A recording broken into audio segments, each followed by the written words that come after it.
ഈശോ ശരിക്കും സ്തുതിയായിരിക്കട്ടെ. ഈശോ നമ്മളെ ഓരോരുത്തരെയും സമൃദ്ധമായി അനുഗ്രഹിക്കട്ടെ.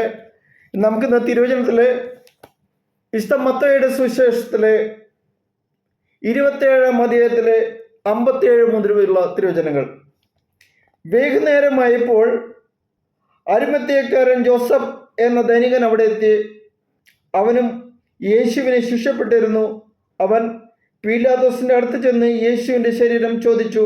അതവന് വിട്ടുകൊടുക്കാൻ പീലാത്തോസ് കൽപ്പിച്ചു.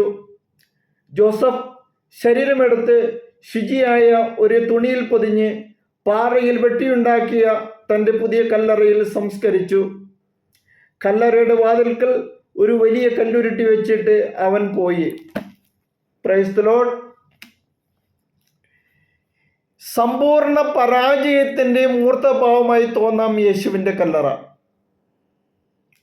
ജീവന്റെ ഉറവിടമെന്ന് സ്വയം വിശേഷിപ്പിച്ചവൻ ഇപ്പോൾ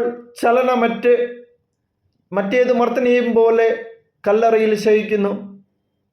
ശിഷ്യന്മാരെല്ലാം ഭയന്ന് ഒളിച്ചു.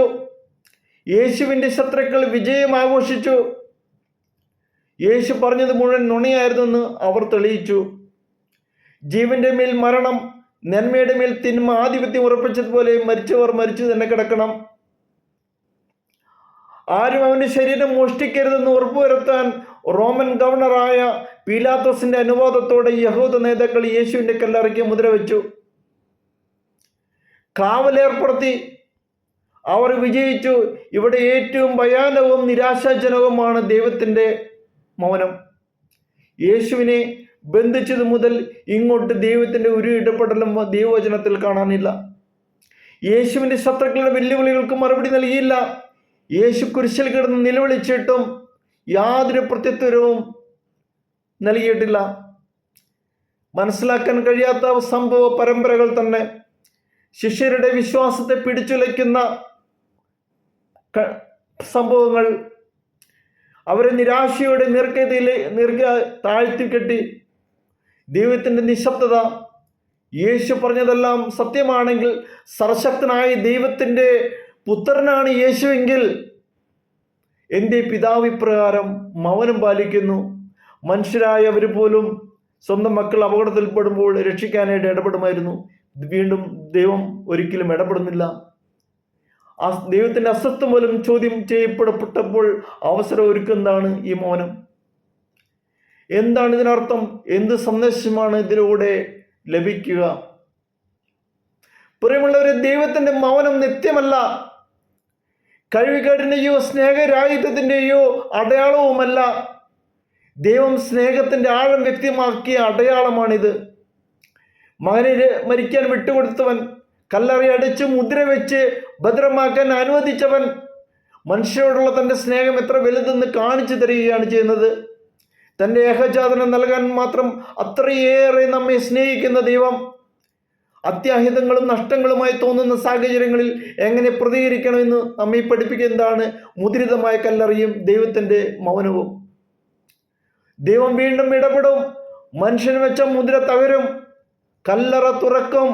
ശവശരീരം അവിടെ ഉണ്ടായിരിക്കുകയുമില്ല. മരിച്ചവൻ ഉയർക്കും. അതും ദൈവം നിശ്ചയിച്ച സമയത്തായിരിക്കും സംഭവിക്കുക. അതിനാൽ പ്രത്യാശയോടെ കാത്തിരിക്കുക. സാഹചര്യങ്ങൾ എത്ര പ്രതികൂല നിരാശാജനകമായി തോന്നിയാലും കർത്താവിൽ ആശ്രയിക്കുക. രാത്രി അവസാനിക്കും. നിത്യമായ പ്രകാശം ഉദിക്കും. അതിനുവേണ്ടി കാത്തിരിക്കാൻ പഠിപ്പിക്കുന്നതാണ്, പ്രേരിപ്പിക്കുന്നതാണ് ദൈവത്തിൻ്റെ മൗനം. അതിനാൽ നീതിയും സ്നേഹവും മുറുകെ പിടിക്കുക. നിന്റെ ദൈവത്തിന് വേണ്ടി കാത്തിരിക്കുക. ഹോസിയ പ്രവാചകനോട് ദൈവം പറഞ്ഞ വാചനമാണ് ഞാൻ പറഞ്ഞത്, 12-ാം അധ്യായത്തിൽ 6-ാം തിരുവചനം. നീതിയും സ്നേഹവും മുറുകെ പിടിക്കുക. നിന്റെ ദൈവത്തിന് വേണ്ടി കാത്തിരിക്കുക. സമയത്തിന് തികവിൽ എല്ലാം സംഭവിക്കും. ഓരോരുത്തർക്കും അവരവരുടേതായ പ്രതിഫലം തീർച്ചയായിട്ടും ലഭിച്ചിരിക്കും. പ്രിയമുള്ളവരെ, നമുക്ക് ആ സമയത്തിന് തികവിന് വേണ്ടിയിട്ട് കാത്തിരിക്കുക. ദൈവം പ്രവർത്തിക്കും. ഒരു പ്രാർത്ഥനയും വിഫലമാവില്ല. എല്ലാം അറിയുന്നവൻ നമുക്കുണ്ട്. നമ്മുടെ പിതാവ് നമ്മോട് കൂടെ തന്നെയുണ്ട്. അതുകൊണ്ട് ഒരുങ്ങിയിരിക്കുക. ദൈവത്തിൻ്റെ മൗനം മൗനമല്ല, അത് സ്നേഹമാണെന്ന് തിരിച്ചറിയുക. പലപ്പോഴും പല കാര്യങ്ങളും എന്തുകൊണ്ട് ദൈവം പ്രതികരിക്കുന്നില്ല എന്ന് ചിന്തിക്കുമ്പോൾ ആ മൗനം നമ്മളോട് സ്നേഹമാണെന്ന് തിരിച്ചറിയുക. നമുക്ക് വിട്ടുകൊടുക്കാം. നല്ലവനായ യേശുവേ, കർത്താവെ, ഞങ്ങൾ തന്നെ സമർപ്പിക്കുന്നു. കർത്താവെ, ഞങ്ങൾ പൂർണ്ണമായിട്ട് അങ്ങിലൂടെ അങ്ങയുടെ ചില മൗനങ്ങൾ അത് ഞങ്ങളോടുള്ള സ്നേഹമാണെന്ന് ഞങ്ങൾ തിരിച്ചറിഞ്ഞുകൊണ്ട് യഥാസമയത്ത് അങ്ങ് തീർച്ചയായിട്ടും ഞങ്ങളിലേക്ക് വേണ്ട വെളിച്ചം നൽകുമെന്നും ഞങ്ങളെ ഉയർത്തെഴുന്നേൽപ്പിക്കുമെന്നും ഞങ്ങൾ അങ്ങ് കൊണ്ടുപോകുമെന്നും ഞങ്ങൾ തിരിച്ചറിയുന്നു.